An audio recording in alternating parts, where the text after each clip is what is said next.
Is Hindu a religious identity or a geographical term? Om is the sound of universe and इसका continued pronunciation human mind की concentration power को enhance करने में help करता है। योगा, जिसे आज सारी दुनिया एक लाइफस्टाइल के तौर पर खुशी खुशी बिना किसी झिझक के अपना चुकी है और इसके बेनिफिट से अपनी जिंदगी संवार रही है। हाल ही में श्रीलंकन लेजेंडरी क्रिकेटर सनथ जयसूर्या ने अपनी एक प्रोलॉन्ग डिजीज का क्योर एमपी में छिंदवाड़ा के नेचुरल हीलर डॉक्टर प्रकाश टाटा से करवाया और उन्हें वो हेल्थ बेनिफिट्स मिले जो world class doctors and research lab से क्योर के बाद भी नहीं हुए। Spirituality, meditation, yoga and Ayurveda जैसे कॉन्सेप्ट्स हिंदुइज्म का एक अनडिवाइडेड पार्ट रहे हैं और कास्ट, क्रीड एंड रेस से बियॉन्ड इन कॉन्सेप्ट्स ने वर्ल्ड वाइड ह्यूमैनिटी को हर बार संकट के समय सही राह दिखाई है। आज के वीडियो में हम बात करेंगे वर्ल्ड के सबसे ओल्डेस्ट रिलीजन हिंदुइज्म की और इससे जुड़े इंटरेस्टिंग फंडामेंटल्स, बिलीफ्स और फैक्ट्स की। तो क्या इस इंफॉर्मेशन और नॉलेज के सागर में आप भी एक डुबकी लगाने के लिए तैयार हैं? आइए शुरू करते हैं। Hinduism is a relentless pursuit after life. ये कोट दुनिया को हिंदुइज्म एक्सप्लोर करने और इसको गहराई से जान लेने के लिए इंस्पायर करता है। होल वर्ल्ड पॉपुलेशन में क्रिश्चियनिटी के 31.2% फॉलोअर्स एंड इस्लाम के 24.1% फॉलोअर्स के बाद हिंदुइज्म का नंबर आता है जिसके 15.1% फॉलोअर्स हैं और इस तरह से ये वर्ल्ड का थर्ड लार्जेस्ट मास फॉलोइंग रिलीजन बनता है। एक सेंस में देखें तो जो खुद को हिंदू कहता है वही एक हिंदू है, बट हिंदू का मीनिंग जितना सिंपल लगता है उतना है नहीं।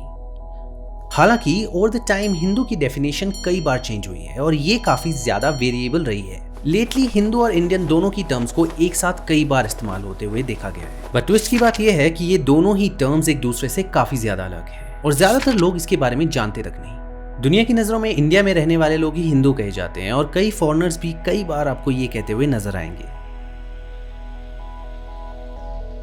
हिंदू और इंडिया, ये दोनों टर्म्स संस्कृत के वर्ड इंडस या सिंधु रिवर से ओरिजिनेट हुए हैं। इसलिए दिलचस्प बात यह है कि हमें इस टर्म्स की रूट्स को संस्कृत से ही समझना पड़ेगा। सबसे पहले पर्शियंस ने ही हिंदू वर्ड को दुनिया के सामने रखा। उस ओल्ड एरा में हिंदू का मतलब था इंडिया या भारत में बसने वाले लोग। बट सवाल ये उठता है कि क्या ये बात 100% सही है? आपको क्या लगता है, क्या ये बात सच हो सकती है? एक इंटरेस्टिंग फैक्ट के अकॉर्डिंग पर्शियंस के बाद ग्रीक्स लोगों ने भी हिंदू वर्ड का यूज किया, बट उनका प्रोनाउंसिएशन हिंदू ना होकर इंदोस हुआ करता था। बट एक और अमेजिंग बात यह भी है कि दोनों ही टर्म हिंदू और इंदोस में सिंधु रिवर के किनारों पे बसने वाले लोग और उनकी लाइफस्टाइल को ही डिफाइन किया जाता आ रहा है। मॉडर्न टाइम में हिंदू टर्म अब काफी ज्यादा स्पिरिचुअल हो चुका है। अब हिंदू टर्म को हिंदुइज्म के साथ रिलेट करके देखा जाता है। अब ये term geographical, ethnic and cultural limitations में लिमिटेड ना होकर काफी ज्यादा ब्रॉड हो चुका है।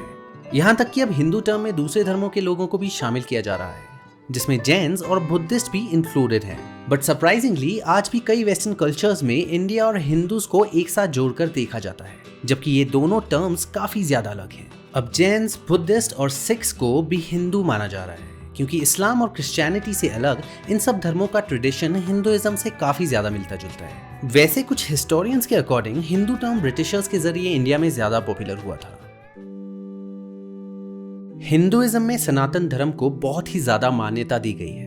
कुछ जगहों पर तो इसको हिंदुइज्म का सिनोनिम भी माना जाता है। वैसे सनातन धर्म को जानने से पहले हमें धर्म क्या है उसको जानना चाहिए। धर्म एक स्ट्रक्चर्ड रिलीजन और रिलीजियस ड्यूटीज है जो कि कुछ होली मोनोथीस्टिक स्क्रिप्चर्स के ऊपर बेस्ड होता है। धर्म टर्म संस्कृत के दो वर्ड द्रि धातु से आया है जिसका लिटरल मीनिंग सस्टेन या होल्ड करना होता है। धर्म ह्यूमन लाइफ को फ्रूटफुल बनाता है। आज से लगभग 4500 साल पहले सनातन धर्म का उद्भव ह्यूमंस के सामने आया। सनातन से मतलब है कि जो सदा से एक जैसा था, है और रहेगा, जिसमें कोई बदलाव नहीं होगा क्योंकि ये समय से परे है। बाकी धर्मों के ऑपोजिट इस धर्म का कोई फाउंडर नहीं था क्योंकि ये टाइमलेस है। वैसे सरप्राइजिंगली हिंदू टर्म आने के काफी समय पहले से ही सनातन धर्म का जिक्र हमें वेदा में देखने को मिलता है। वेदास के अकॉर्डिंग इंसान के जीवन में मेजरली दो टाइप्स की ड्यूटीज होती हैं, वर्णाश्रम धर्म एंड सनातन धर्म। वर्णाश्रम धर्म इंसान के अपने सोसाइटी के लिए इकोनॉमिक एंड सोशल ड्यूटीज को डिफाइन करता है, वहीं सनातन धर्म इंसान के स्पिरिचुअल एस्पेक्ट को डिफाइन करता है। सनातन धर्म को डिफाइन करना बहुत ही ज्यादा डिफिकल्ट है, बट इंसानों का इनवर्ड इंक्लिनेशन होकर गॉड के लिए अपने आप को बिना किसी रिटर्न गिफ्ट के डिवोट कर देना ही सनातन धर्म का मेन मोटिव है। कई ऋषिज के according honesty, purity, non violence और सेल्फ रिस्ट्रेंट ही एक इंसान को सुखी रख सकते हैं, जो कि किसी मटीरियलिस्टिक चीजों से हासिल नहीं किया जा सकता। सीधे सीधे और सरल शब्दों में कहा जाए तो धर्म सनातन है और इसे मनाने वाले, इसको धारण करने वाले, इसकी मेथोडोलॉजी पर जीवन जीने वाले हिंदू हैं। तो हिंदुइज्म की इससे सरल व्याख्या शायद ही कोई हो। हिंदू धर्म एक ऐसा मिस्टिकल धर्म है जो इंसान को इनवर्डली इंक्लाइन करके अपनी पूरी जिंदगी कर्म यानी एक्शन, भक्ति यानी डिवोशन और ज्ञान यानी विजडम के जरिए मृत्यु यानी डेथ के टाइम पर गॉड के साथ वननेस फील करवाता है। यही वजह है कि कई विदेशी हस्तियों के बीच हिंदू धर्म को फॉलो करके इस प्रकृति को फील करते हुए देखा जा सकता है। वैष्णव, शैव, शाक्त या शाक्य जैसे कई सारे अलग अलग स्पिरिचुअल प्रैक्टिसेस हिंदुइज्म को काफी ब्रॉड बनाते हैं और इसकी इस खूबी को भी आसानी से जस्टिफाई करती हैं कि सुप्रीम पावर से रूबरू होने के कई मेथड और बिलीफ्स हो सकते हैं। ना सिर्फ हिंदुइज्म की रिस्पेक्ट बल्कि पैरेलल दूसरे रिलीजियस डॉक्ट्रिन को भी इक्वली रिस्पेक्ट देना इसे और भी नेचुरल और प्योर बनाता है। हिंदुइज्म को समझाने के लिए इसके फंडामेंटल्स को क्लियर करना बेहद ही जरूरी है। बाकी धर्मों से ऑपोजिट हिंदुइज्म में व्यक्ति मोनोथीस्ट यानी एक देवता को मानने वाला, पॉलीथीस्ट यानी एक से अधिक देवता को मानने वाला, पैंथीस्ट किसी पंथ विशेष को मानने वाला हो सकता है। In addition to this, Hinduism में हिंदूज को काफी ज्यादा फ्लेक्सिबिलिटी दी जाती है, जिससे वो स्ट्रिक्टली डेली स्पिरिचुअल रूटीन को फॉलो ना करके भी इस धर्म को आसानी से फॉलो कर सकते हैं। हिंदुइज्म में काफी सारे गॉड्स होने के कारण यहाँ थोड़ी कॉम्प्लेक्सिटी आ जाती है, बट उपनिषदों में ब्रह्मा को ही एब्सोल्यूट माना गया है। हिंदुइज्म के अकॉर्डिंग जो कुछ भी है वो सभी की सभी चीजें ब्रह्मा से ही बनी हुई हैं और इनके जरिए ही पूरा यूनिवर्स बना है। इसी के जरिए ही हिंदुइज्म का फाउंडेशन रखा गया है। फ्रेंड्स, हिंदुइज्म में कई सारे रिचुअल्स एंड बिलीव्स हैं जिसे कि लोग रेगुलरली प्रैक्टिस करते हैं। आप इन प्रैक्टिसेस को हिंदुइज्म का ट्रेडिशन भी कह सकते हैं। हिंदुइज्म में प्रत्येक गॉड की पूजा करने के दो तरीकों को माना जाता है। पहला तरीका है पूजा और दूसरा है दर्शन। पूजा का प्रोसेस हिंदुइज्म में काफी ज्यादा वेरी करता है, वहीं दर्शन का प्रोसेस इससे थोड़ा इजी है। खैर, हिंदुइज्म में अलग अलग रिचुअल्स का भी काफी ज्यादा इंपॉर्टेंस है। लाइफ के अलग अलग स्टेजेस में ये रिचुअल इंसान के साथ जुड़े हुए हैं, जैसे कि कंसेप्शन एंड प्रेगनेंसी का ritual birth rights, rights for infancy को फॉलो करते हैं। पूरी दुनिया एक परिवार है और दुनिया के सभी लोग मेरे परिवारजन। पिछले 75 सालों में इंडिया का वसुधैव कुटुंबकम पॉलिसी वर्ल्ड डिप्लोमेसी में काफी ज्यादा चर्चित है। महाउपनिषद के चैप्टर 6 में वर्णित ये श्लोक इंडिया की हाई स्टैंडर्ड सोशल वैल्यूज को पूरे वर्ल्ड में रिप्रेजेंट करता है। यही वजह है कि आपको ये वर्स इंडियन पार्लियामेंट के एंट्रेंस हॉल में भी देखने को मिलेगा। करंटली इंडिया आजादी का अमृत महोत्सव मना रहा है और ऐसे में इंडिया के इस मैग्निफिसेंट पॉलिसी को आखिर कैसे कोई भूल सकता है। वसुधैव कुटुंबकम मीन्स पूरी दुनिया को अपने परिवार की तरह ट्रीट करना, क्योंकि आज के समय हिंसा और जेलेसी से भरी इस दुनिया में इस वर्ड्स की बेहद जरूरत है।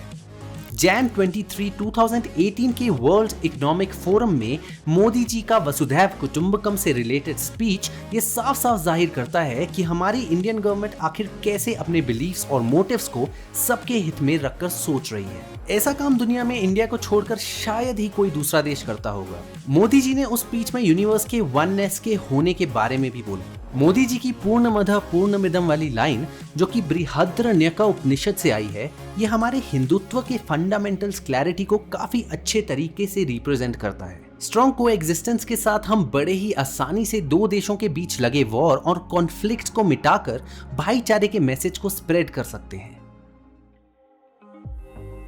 जैन 26, 2018 के इंडिया 69th रिपब्लिक डे में प्रेसिडेंट रामनाथ कोविंद जी ने भी वसुधैव कुटुंबकम का जिक्र करते हुए एक बेटर वर्ल्ड क्रिएट करने में इंडिया के रोल का काफी अच्छे तरीके से एक्सप्लेनेशन किया। आज के इस वॉर टोन वर्ल्ड में इस आइडियोलॉजी को फॉलो करना बेहद ही डिफिकल्ट है, बट इसी आइडियोलॉजी ने इंडिया को कई बड़े बड़े मुकामों पर पहुंचाया है। जरूरत के समय दूसरे कंट्रीज को हेल्प करना, नेबर को डेवलप करने में मदद करने जैसी चीजों से ही हमारी ये दुनिया बेहतर बन सकती है। इस आइडियोलॉजी से इंटरनल कम्युनिटी स्ट्रांग होती है और पूरी दुनिया में एक फैमिली जैसा वाइब आने लगता है। इसीलिए मोदी जी भी इस टर्म को अक्सर किसी बड़े वर्ल्ड फोरम में इस्तेमाल करते हुए नजर आते हैं। 2016 का वर्ल्ड कल्चरल प्रोग्राम हो या 2014 की UNGA की मीटिंग, मोदी जी ने हर जगह इस वर्ड्स को यूज करके हमारे नेशन के रिच कल्चरल वैल्यूज को बेहद ही अच्छे से इलस्ट्रेट किया है। इसके अलावा 2017 में इंडिया के former external minister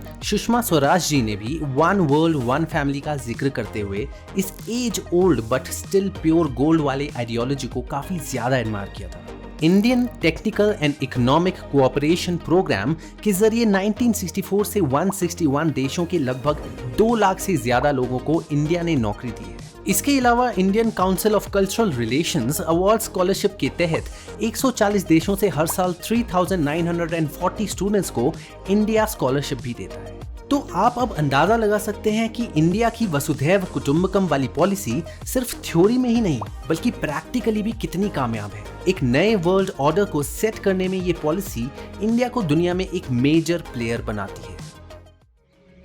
yoga day के रूप में 177 देशों का एक साथ यूएनजीए में सपोर्ट इंडिया के वसुधैव कुटुंबकम पॉलिसी को काफी ज्यादा सक्सेसफुल बनाता है। इस पॉलिसी के अकॉर्डिंग अब वर्ल्ड में हो रहा डिस्क्रिमिनेशन को भी हम आसानी से सॉल्व कर सकते हैं। हमारे नेबर कंट्रीज के साथ बढ़ते खराब रिश्तों को भी इस पॉलिसी के जरिए हम सुधार सकते हैं। In addition to this, India ने इस पॉलिसी के तहत दुनिया से मैल न्यूट्रिशन और हंगर जैसी प्रॉब्लम को ओवरकम करने में दूसरे देशों का साथ दिया है। वर्ल्ड जीरो हंगर मिशन के तहत इंडिया वर्ल्ड फूड प्रोग्राम में बढ़ चढ़कर हिस्सा ले रहा है। दुनिया की सबसे बड़ी डेमोक्रेसी और वर्ल्ड्स लार्जेस्ट ह्यूमैनिटेरियन एजेंसी होने की वजह से हमें दुनिया की देखभाल के लिए कई बड़े कदम उठाने पड़ेंगे। क्रिटिकल फूड इमरजेंसीज हो या ह्यूमैनिटेरियन रिस्पांस को मजबूत करना, हर एक फ्रंट पर इंडिया को उभर कर आना होगा और दिखाना होगा कि वो क्या क्या कर सकता है। Leave no one behind policy के तहत हमें दूसरे देशों की इकोनॉमिकली, सोशली और कल्चरली हर एक चीज में मदद करनी होगी। तभी जाकर दूसरे देश इससे इंस्पायर होकर वसुधैव कुटुंबकम जैसी पॉलिसी, जो कि सनातन धर्म की आधार है, को अपनाने में अपना कंट्रीब्यूशन देंगे। Globally for sake of humanity, violence किसी डिस्प्यूट का परमानेंट सोल्यूशन नहीं हो सकता। ये वर्ल्ड की सभी कंट्रीज को समझना होगा। अपनी हजारों सालों की हिस्ट्री से लेकर आज तक इंडिया ने कभी किसी कंट्री पर अटैक नहीं किया। जो भी किया अपनी सॉवरेनिटी को प्रोटेक्ट करने के लिए किया और बखूबी किया। तो क्या ये सिर्फ एक इत्तेफाक है या सुखद इंसिडेंट या सनातन धर्म की उन बिलीफ्स और डॉक्ट्रिन्स का डीप रूट कनेक्शन? उम्मीद है आपके इंटेलेक्चुअल माइंड्स इस सवाल का जवाब अब तो जान ही चुके होंगे।